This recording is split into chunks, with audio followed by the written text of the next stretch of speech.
Hey everybody, in this episode, it's myself, Benjamin B, and Destiny. We're talking objections in treatment and in sobriety. You see, when people are in early recovery / sobriety, they oftentimes don't want to go get the job, or they can't go to the meetings because they don't have a car, or they can't advance in their careers because they don't have schooling. Whatever the case is, it's all excuses. And reality is that it's our lives, it's our sobriety, and we are responsible for ourselves, and we have to advance forward. And there's a way in which we need to do that. Destiny comes on to share with you in 7 years what she has accomplished in her life. And I must say, it is pretty remarkable. High school dropout, felon, all the things. And now she's in school, going to be a registered nurse, and so much more. Enjoy the show. Here we are, Real Recovery Talk. I am your host, Tom Conrad. In today's episode, we've got Benjamin B. Whoop, whoop. And we got D-Dog in the house. What up, D-Dog? What's up? First things first, thank you for tuning in on the podcast app, whichever one that you choose to use. And thank you for watching on YouTube. In the end, if you have any comments, questions, or concerns, you could always reach us, info@realrecoverytalk.com. Again, that's info@realrecoverytalk.com. And ultimately, we want to help you turn your mess into your message, right, peeps? That's right. The messier, the better, Tom. Yep. Right? Yep. Also, go to realrecoverytalk.com/guide. There you're going to find 5 guides that you can choose from. Click the one that best resonates with you, that is most pertinent to your current situation. Put your email in, or your email address in, download it, and put it on your refrigerator or wherever you're going to actually look at it. If you have to put it, with the big stack of bills that's on your kitchen table, put it there. Grab a pen, fill it out. Some of them are assessments. We can help you determine if you're a codependent a-hole or if you're an alcoholic. Kidding about the codependent a-holes out. You're not an a-hole, but you could very well be very codependent, and we're going to help you identify that. So go to realrecoverytalk.com/guide to get those. Also, on the homepage of our website at realrecoverytalk.com, you're going to see a little link that says schedule call. Click that. And then what you're going to do is you're going to pick a time that works best for you, and you're going to schedule a call with us. And it's a free, and I emphasize free, 10-minute consultation call, and we're going to see if we can help you with your current situation. If it's you struggling with addiction, we can help you. If you have somebody in your life that you love that is struggling with addiction, we can help you. But you have to go to realrecoverytalk.com and schedule the call. All right, here we are. What'd you think of that, D-Dog? You said codependent a-hole or alcoholic, and my mind went to, I'm both. Easily. Yeah. Easily. Yeah, you would have been perfect for that assessment. Yeah. Yeah, you're definitely codependent. Yeah. I'm so glad I'm not. God, here we go. Are you serious? People pleasing. Check. Codependent. Check. What? Yeah. If you're okay, I'm okay. Check. Let me completely disregard myself so I can save you. Check. Let's not do anything that's going to cause conflict. Check. I'm so afraid of upsetting that person. Check. Ben, I think I need to have a conversation with this person about their performance. Oh, Tom, it's going to be okay. It's all going to work out. Check. We can keep going for days. Yeah. So, Ben, go to realrecoverytalk.com/guide, find the codependency assessment, print it out, and fill it out. Okay? All right, here we are. Thanks, Destiny, for coming on. Yeah, thanks for having me. I do think we need to say, Ben, this is the first time Destiny has blessed us with her presence on the podcast with you and I. Yep. So is this going to be a roast or what? Yes. I don't see. I was excited, and the more that I thought about it, I don't know what you guys have in store or how this is going to turn out. Neither does Tom. I conjured this all up on my own. Yeah, Ben, Oh, so yay. let's just start with you. You had some brilliant idea that was manifesting in your brain. Why don't you share with us what it is? I figured I'm going to tell Destiny's story. You know how there's the book in AA, As Bill Sees It? This is going to be As Ben Sees It. Oh, interesting. We've never done this before. No, we've never done this. Oh, yay. Well, let me say this. One of the really cool things about being in recovery for the years that we have is like we're getting to the point where we've not only seen people get sober, we've seen people stay sober, and we've seen people build their lives beyond just not picking up a drink or a drug, right? Right. Correct. So I had some questions, and I am aware of some challenges that Destiny has had in her sobriety that I'd like to get her insight on in order to inspire people, because a lot of what I hear from clients, they bring up stuff, and then there's cases, like in Destiny's case, where I'm like, well, she went through that, and now she's on the other side, so quit making excuses. And you've been sober for 7 years, correct? Yeah, correct. What's your sobriety date? June 17th, 2017. There it is, folks. So let's just start in the beginning. How we met. So you come down. Didn't you have an ankle monitor? You were on house arrest. I was on house arrest, but I didn't have an ankle monitor. Yeah. So she comes into at the time we had a female sober living. Remember those days, Tom? Yep. It was a long time ago. It's called Colony House because that's the road it was on, Colony. You know, And colonies of ants all through it. it was a nice place. It was a really nice place. What do you mean colonies of ants? I don't remember that. Yeah, no. It was a really nice house in a really nice area. That was the nicest one of all of them. Yeah, I think so. But anyway, she comes in. She's on house arrest. And what'd you have, like 30 days sober, 90 days? God, it was so long ago. Probably a little over 90 days. Yeah. And she was a mess. Yeah? Yeah. So some of the things that I hear, like, you know, we'll kind of lump all this in, and I want to get your take on how you, I don't know, found the motivation and drive to work through some of this stuff. Because what I hear from clients a lot of times is, oh, I have charges hanging over my head. If I mess up, I'm going back to jail. I'm on probation. You're on house arrest. You didn't have a car, correct? Nope. No driver's license? Nope. Nope. What else was a scoop back then? I'm trying to think. No education. No education? Nope. So we hear clients all the time, well, I can't make it to meetings because I don't have a vehicle. I can't get a job because I don't have a vehicle and I have a record, et cetera, et cetera, et cetera. So, like, when you hear clients say that, what goes through your mind? That's bullshit. Those things, if anything, they're excuses, because there are ways around, like, didn't have a car to go to a meeting. Okay, so I'll ask another woman in the house, and if they can't take me, I'll get an Uber at that point because I had been working. But being in the recovery community also, there's always somebody willing to give you a ride. Like, always, always, always, you can always find a ride somewhere. And record, I had to look up places that didn't like run background checks. And even still, I was very upfront about my record when I went in for interviews. Like, hey, just so you know, this is on my record. You're going to find it. Is this going to keep me from being able to get to the job? What was the other one? That pretty much sums it up. I mean, those are the two biggest objections that we hear from people. Yeah. I need a car and I can't get a job because I have a felony. So where'd you end up working? Fill us in on that. Where did you get a job? My first job down here, I was a front desk receptionist for Salon Cielo. And I'm going to say 90% of that job, I walked to and from. Every once in a while, one of the girls in the house for free that had a vehicle and could take me. And then on rainy days, sometimes I would Uber, but 90% of that job, I walked. How'd you get that job?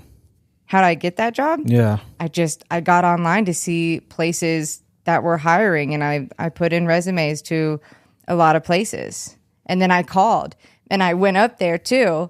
And, hey, put this application in.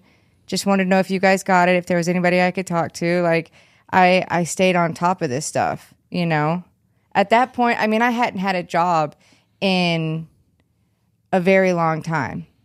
A very long time. And honestly, it was exciting for me. I was like, oh man, I'll get a job and like don't have to worry about doing the things that I was doing to get money, to get drugs and alcohol. So it was just the concept was there were a lot of emotions involved, like what it was going to feel like if somebody was willing to hire me. And it was just that. I remember when I got the phone call and I started working, man, you talk about employee of the month attitude every single day that I went in, because I was just beyond grateful that I had some responsibility in my life, you know? And another thing too, I hear clients, well, I didn't take that job, right? Because it doesn't pay enough. I was going to bring that up. How much were you getting paid? I think I was making $8.10 an hour. And do you know how excited I was what was the face for? $8.10. Yeah, well, it was 7 years ago. The economy was a little better back then. Yeah. They hadn't come out with the raise where you had to make the minimum wage. A minimum wage was, I think it went up to like 10, didn't it? Yeah. It didn't matter. You're right. Don't judge me. I'm not. I'm judging are. them. That's like slavery. Well, it didn't feel like slavery when you came off the streets and hadn't had anything. For you, it was very beneficial. She came from jail. Did you come straight out of jail? No, I didn't come straight out of jail. Oh. Wait, hold on. Time out. Wait a minute. Not straight. So when no. And you were in jail a long time. How long? 10 months.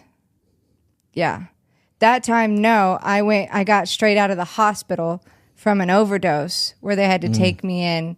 And then from there, I had to go check in with my probation officer, who then told me I had a lot of time hanging over my head and gave me the alternative of going back to treatment or just violating and going to prison. And I went to treatment, and then I came down here. So go back to the job thing. $8.10 an hour. Sorry. I know that it was Your good face for you. said it all. Again, no judgment towards you. It was judgment towards the employer. That's crazy. Well, even 7 years ago, that's ridiculous. I love that it was $8.10 an hour. Yeah. And here's why, because like it built her into who she is. Because I want to bring up some very specific points to that. What was rent back then? Our sober living was cheaper. The economy was a little better. I think it was 150. I do think it was 150 a week. It was 150 a week, yeah. So your paychecks had to have been like, for 40 hours, what, $300? Yeah, something like that. So half of her check went to us for $150 rent, and then you had I got paid bi-weekly, and I was so happy about it. I like paid 2 weeks at a time just to get it out the way. Just the fact that I could, right? Like, I don't know what that did. Now, don't get me wrong. Sometimes, like, man, I wish I could go shopping and spend that, somewhere else. But there was a sense of importance and just, I don't know, like I was finally doing something different. Just the fact that I could pay rent. Accomplishment. Yeah. Yeah. No, that's good. Yeah, so like that, and that's where like I do get frustrated because I know stories like yours, and I'm like, all this, you called it bullshit earlier. We hear from I'm like, you do not understand. You have the opportunity to build an entirely new life, and I brought it up earlier. You're 7 years sober. Like what you've accomplished in 7 years is wild, and we'll get further into that. I kind of don't want to skip over some things. Yeah, but you got it done. Mm-hmm. There's a lot of objections when we interact with clients, and those are the two main, because if you think about it, we're technically like an outpatient level of care, right? So somebody has completed at minimum 30 days of treatment before coming to a place like us.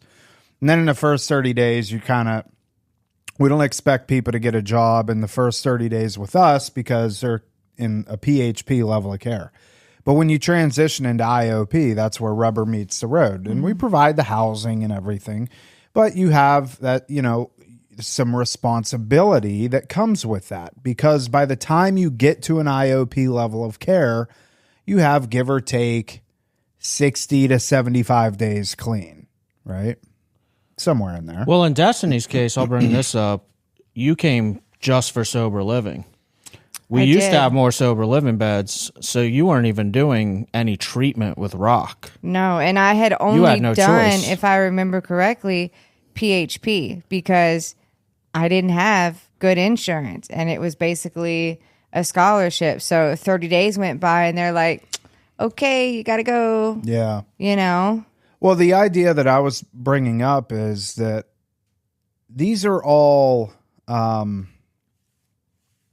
mean, for a lack of a better way to put it, I mean, you're right. It's bullshit. Like, it's not,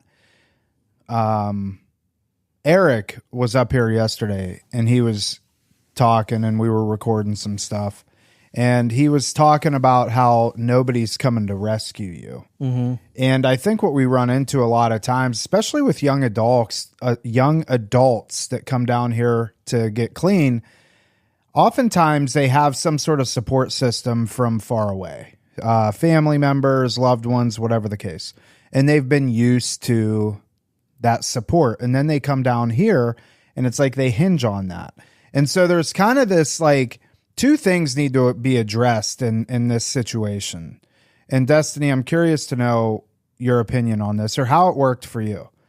If you do come down here, let's just say you're, 25 years old, young woman, you're down here for treatment or sober living, and you've been used to your family kind of paying your bills and stuff like that.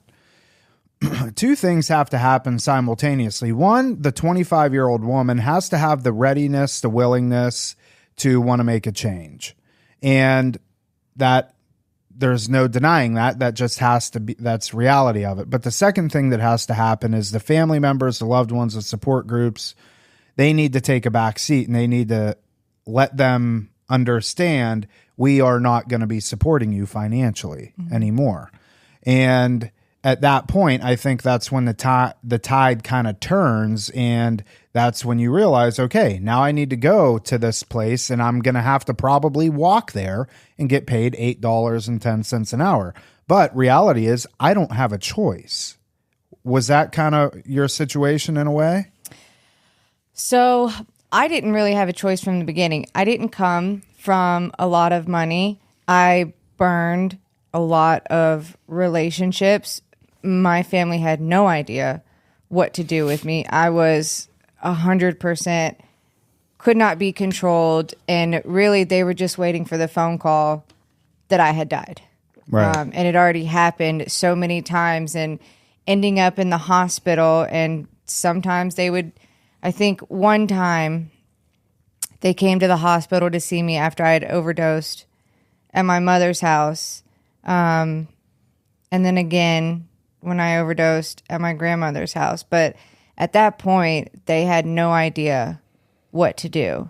So there wasn't a lot of communication, and financially, there was no support. But they detached. Oh, absolutely. Yeah. Absolutely. And honestly, I can't honestly say that if I didn't have a family that like helped financially support me, that I would have pushed and worked as hard as I did, because I'm a manipulator, right? Like, it's going to keep me lazy to know that like I've got somebody there to get me out of a hole every time I put myself into one. Right.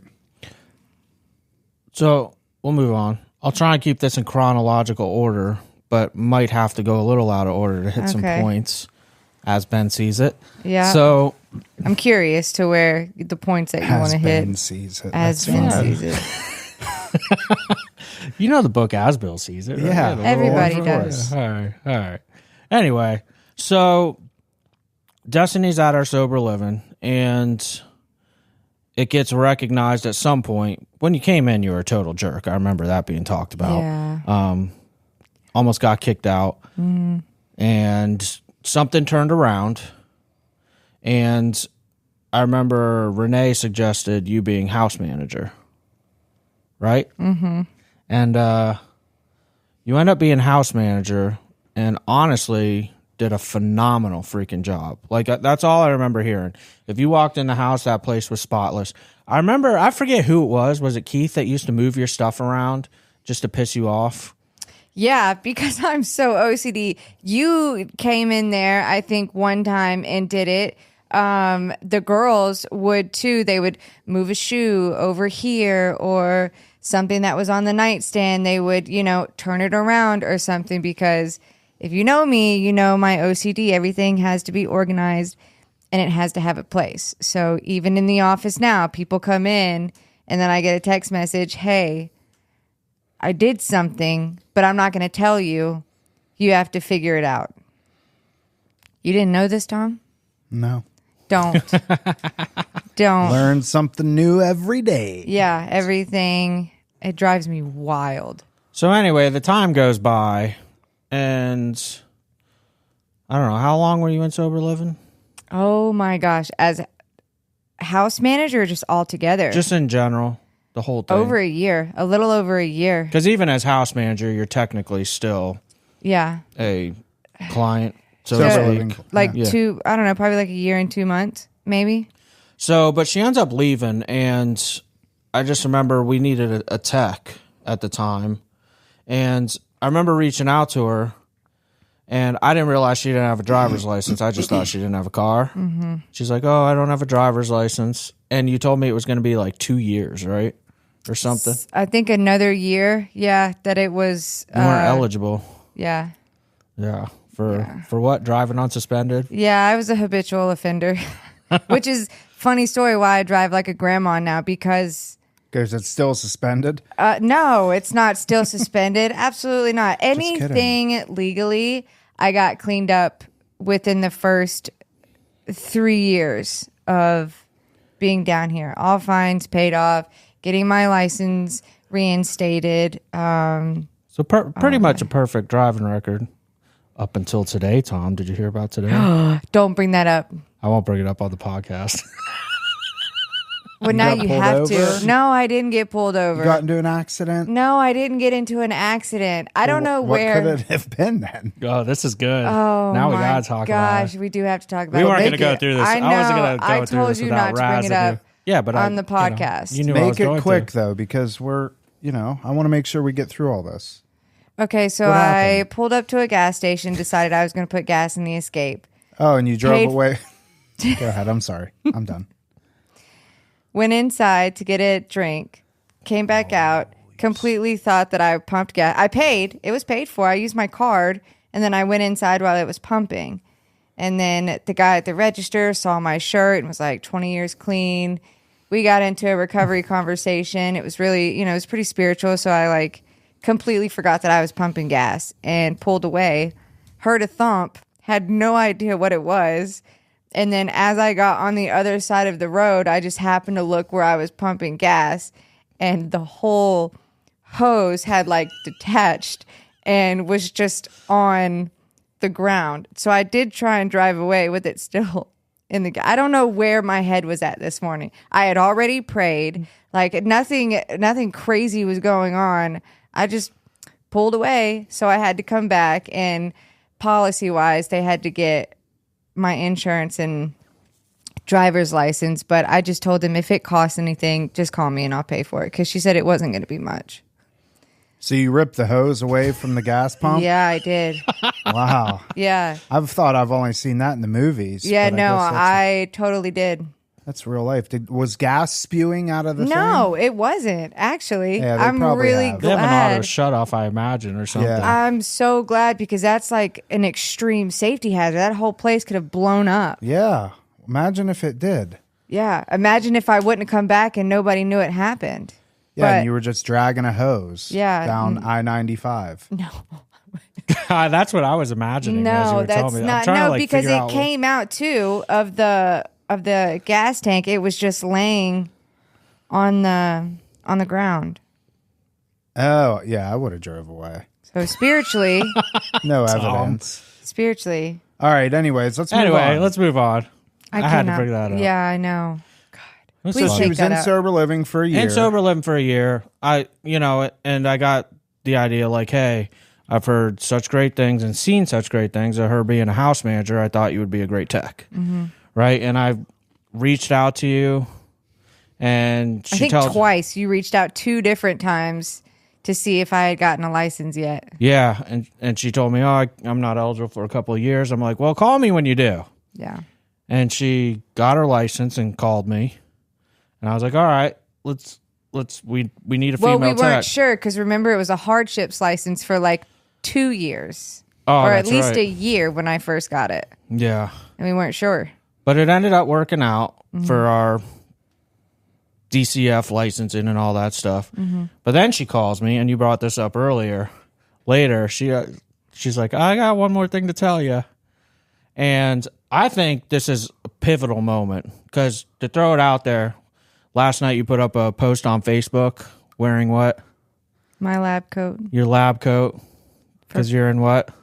School, anatomy and physiology. Well, so I have 3 more classes. They're all labs to get into the nursing program. So she hits me up, though, to kind of reverse. This is why I think it's kind of cool to bring up now. And I'll be straight up with you. You told me not to tell anybody. No. Wait, what are you going to bring up? My heart is racing right now. What are you bringing up? Nothing. Well, something. But my heart is racing. But she calls me up, and she's like, so I'm like, oh, the driver's license thing worked out. And she's like, oh, I got one more thing to tell you. I didn't graduate high school. Oh, yeah.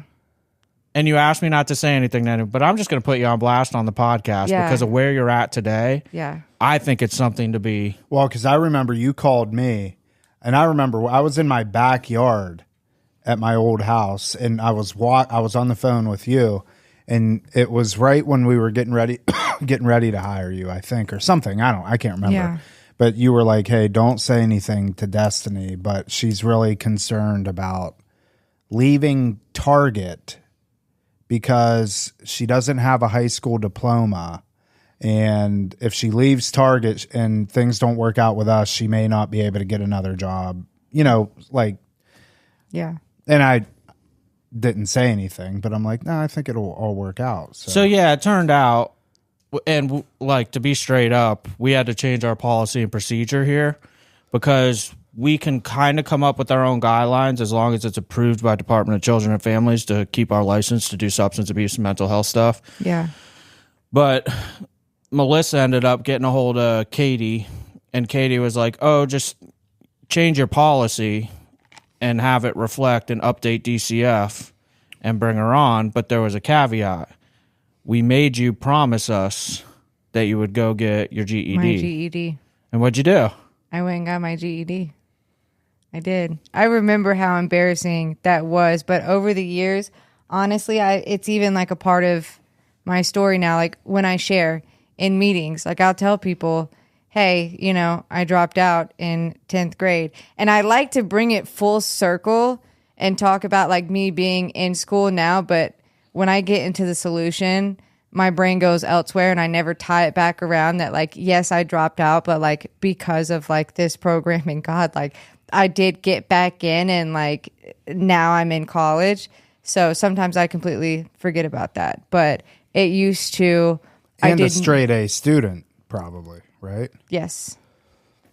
Yeah. Wild. Yeah. Yeah. And it used to eat me alive. Oh my gosh. Not having a high school diploma, I was like, not smart enough, not good enough. There were so many things. That was probably one of the biggest things was feeling like I had no education.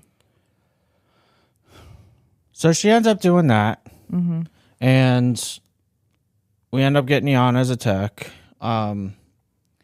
I don't know, somewhere along the line, I was like, you know what, I think Destiny would be really good at doing business development stuff, marketing, kissing hands and shaking babies. Or whatever the saying. What's the saying? What is that? Shaking hands and kissing babies. What does that even mean? What? Yeah. I mean, I get it. Yeah. Shaking hands and kissing babies. No, I don't. You don't shake hands? I shake hands. It's like have you ever kissed babies?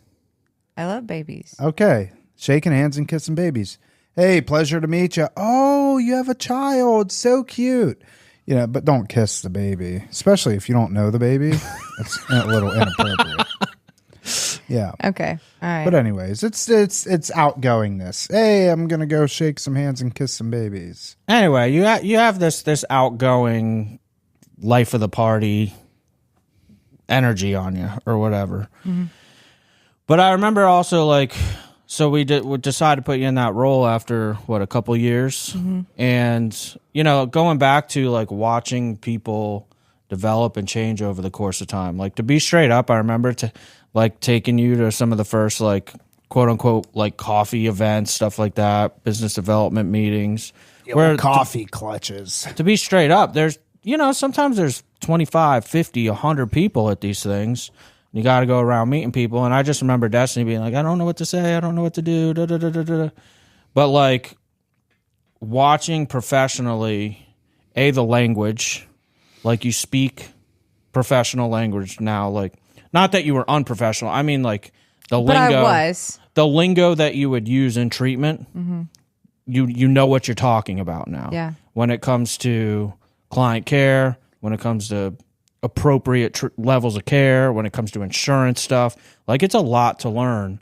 And to watch you have developed into a professional today, from being, like you said it earlier, you were scared to death with the not having the GED, stuff along those lines. So like watch that occur over the course of 7 years. It's pretty wild. And it goes quick. How fast is this time gone? Very quickly. It doesn't even feel like 3 years. And Have you been in school that long? No. Oh, okay. I've been in school 2 years now. Yeah. You've been at Rock for 3? How long? No, I started Rock August 11th, 2020. This is one of the most pivotal days in my sobriety, just from hearing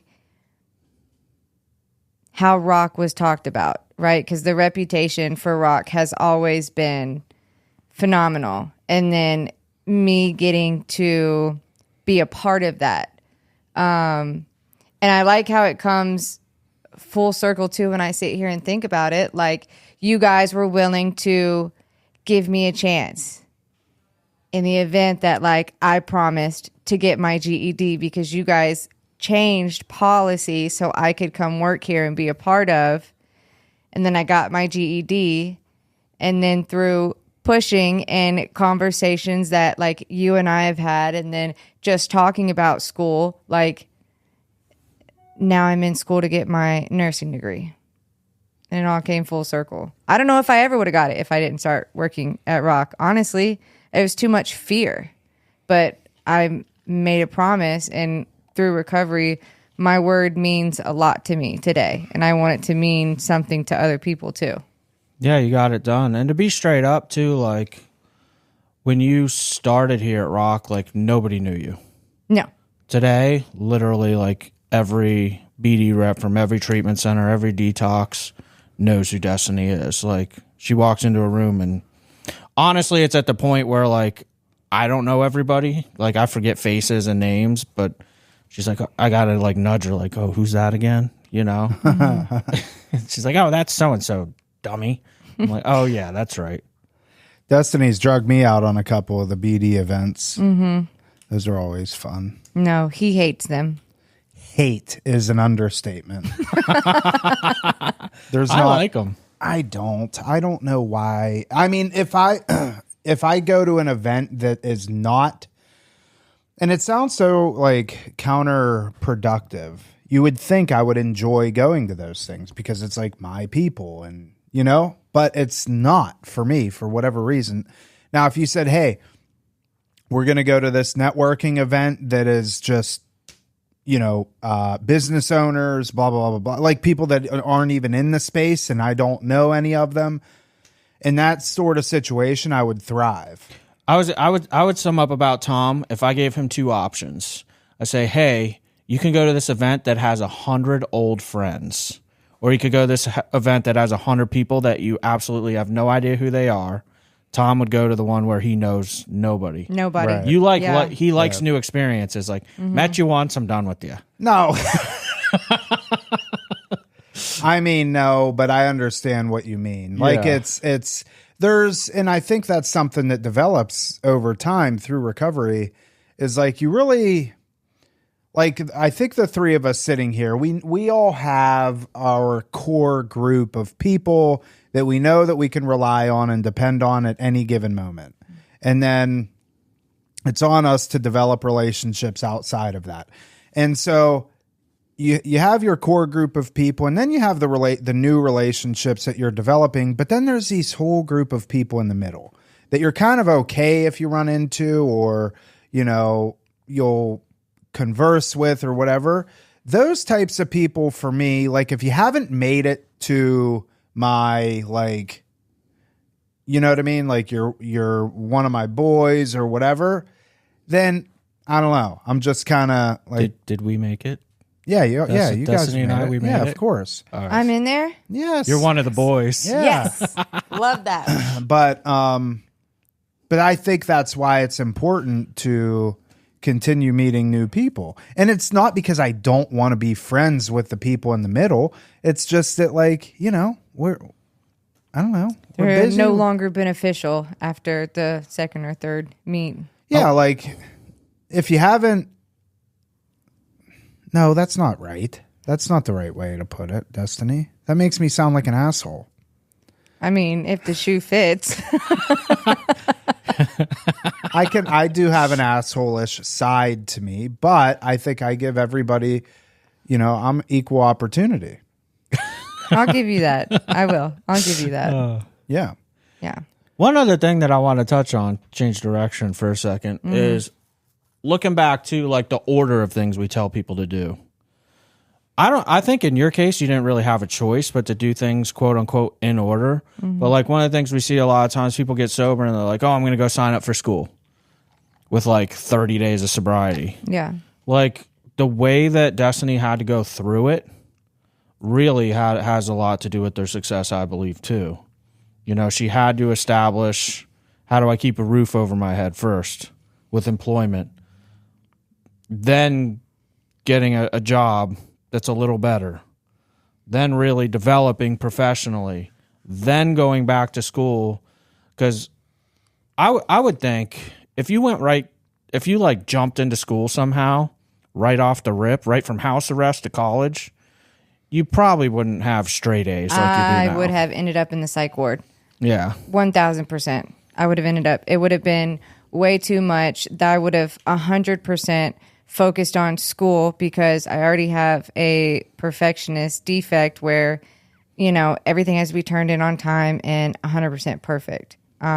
Recovery would have ended up on the back burner. I had to establish myself in recovery in the professional world. I had to establish who I was before I would have been able to carry the weight of school. You know what I'm seeing now? Like, I'm putting this together. Correct me if I'm wrong. But, like, I feel like you and active addiction, dropping out in 10th grade and all that stuff, it's like that character trait of, like, if I can't do this perfectly, I'm not going to do it at all.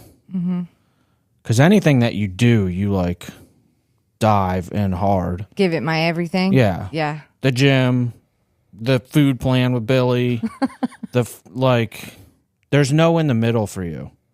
Yeah. Which can be a good thing and a bad thing. I'm an extremist. I am. It's all or you're nothing. an addict. Yeah. You're an addict. That's very addict mentality, personality, and it could be in any area of my life. That's the fear of failure thing. Like, if I can't do this perfectly, I'm not going to do it at all, so nobody can say that I failed. Yeah. That could be also tied to 100 different fears. I mean, really, fear ran my life for a very long time. 7 years ain't that long. And that's what I want people to hear. Like, don't get me wrong, like 7 years of sobriety is a long time. But in the big picture of things, to go from being somebody on house arrest, making $8.10, hell, you were unemployed when we first met you, to where you're at today in 7 years is wild.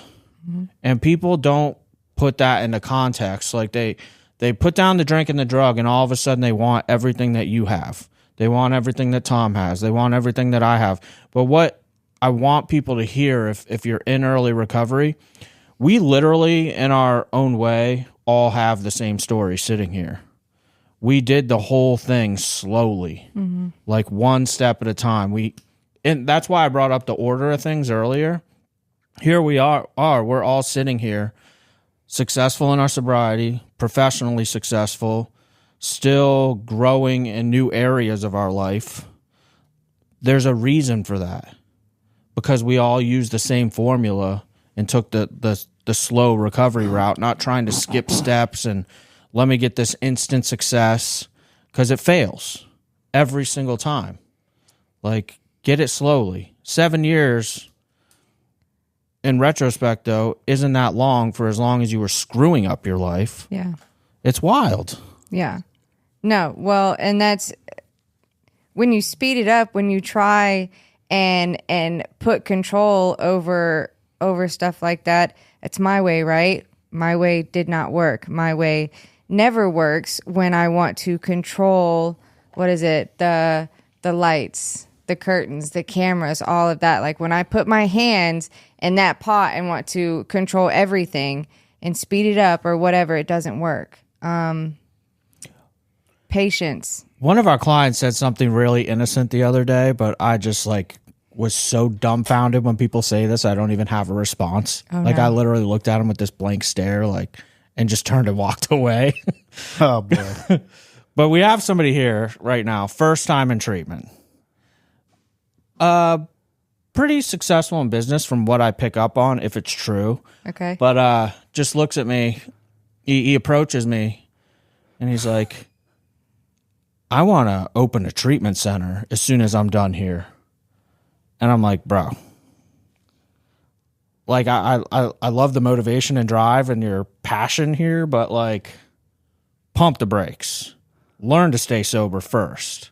You are clueless when it comes to sobriety. Tom's got this smirk on his face. But I'm not saying you can't do it in 5-10 years. 10. But 10, not yeah, 5. Yeah. 10. I'm with you on the 10. But slow down, dude. This same individual, I have a funny one too. Oh, no. He came up to me yesterday, holds his phone into my face, and he's like, if you're ever looking for a good bottle of wine, I recommend this. I'm like, do you know who you're talking to? And he's like, well, for your wife, maybe. If it's good for for celebrations and stuff like that.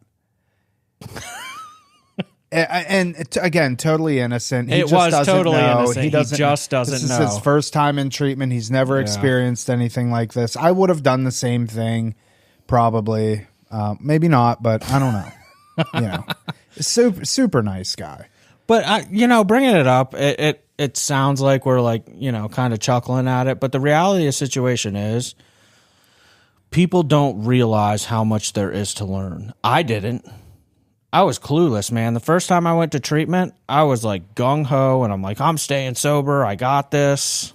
And it took me another 7 years.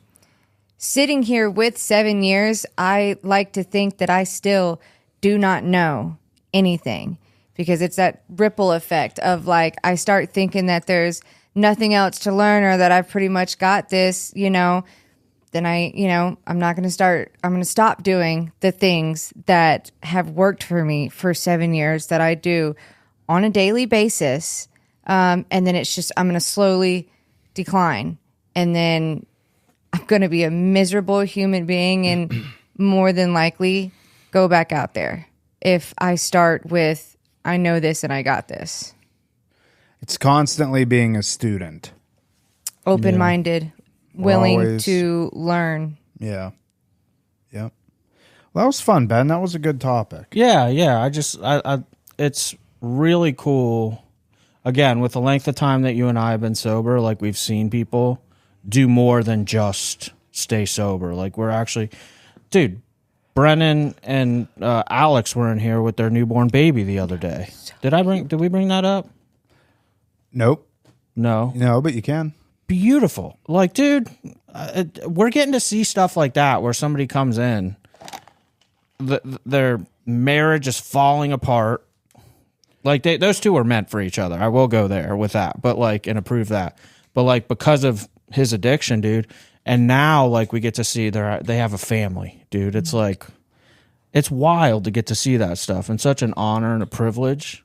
Yeah, and our relationship with them dates back years. His wife actually, so Alex sent me a message. This probably goes back 5 years. Yeah. Asking what to do about her husband. I think it was 2020.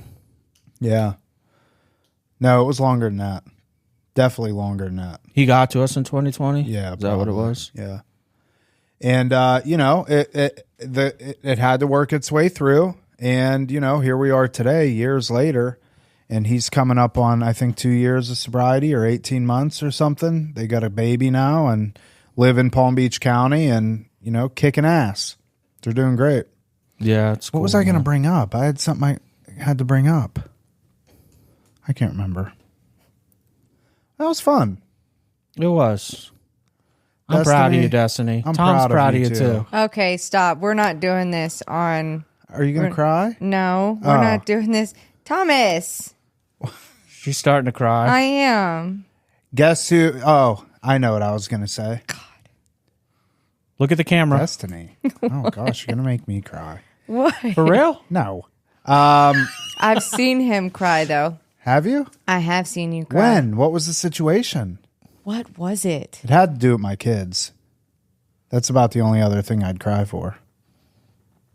Or no, maybe it was you. Maybe it was Keith that I saw cry. I feel like Keith? I've seen, Oh, yeah. Keith's cried. I've seen Keith cry. No, I've cried. I mean, I'm one. On mine point. Oh, I saw you I did- almost cry with Erica's podcast.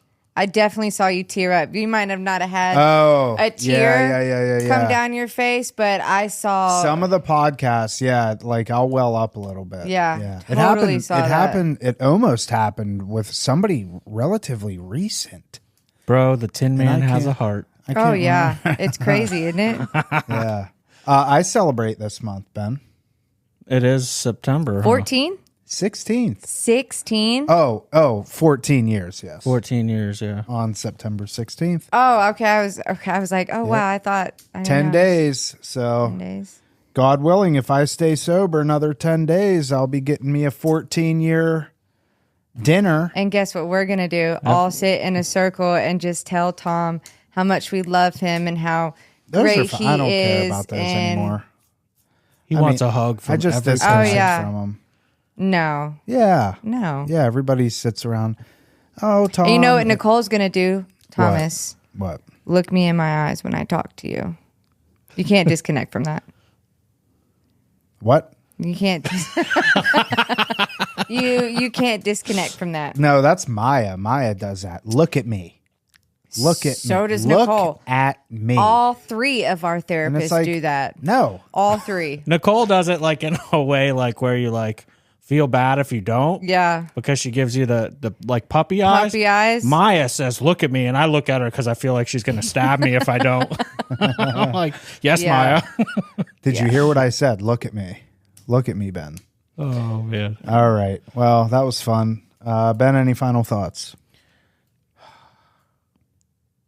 No, No, go ahead. What? I was going to razz you. Why? About what? Oh, I won't do it to you. It's all right. All right. Well, I want to wrap this up anyway. So, Yeah, Raz yeah. are after we're done. Destiny, any final thoughts? Just don't give up. Keep putting one foot in front of the other. Recovery is. Ben looked at me. Now I completely lost train of thought. He started smiling. I don't know.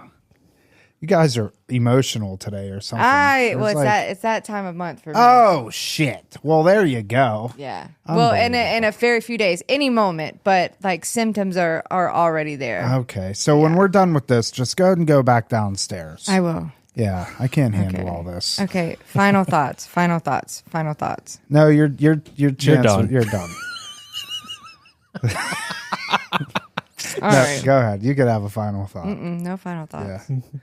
All right. That is it for this episode of Real Recovery Talk. Thank you for tuning in. In the end, if you have any comments, questions, or concerns, you can always reach us, info@realrecoverytalk.com. Again, that's info@realrecoverytalk.com. And ultimately, we want to help you turn your mess into your message. That is it. We will see y'all later.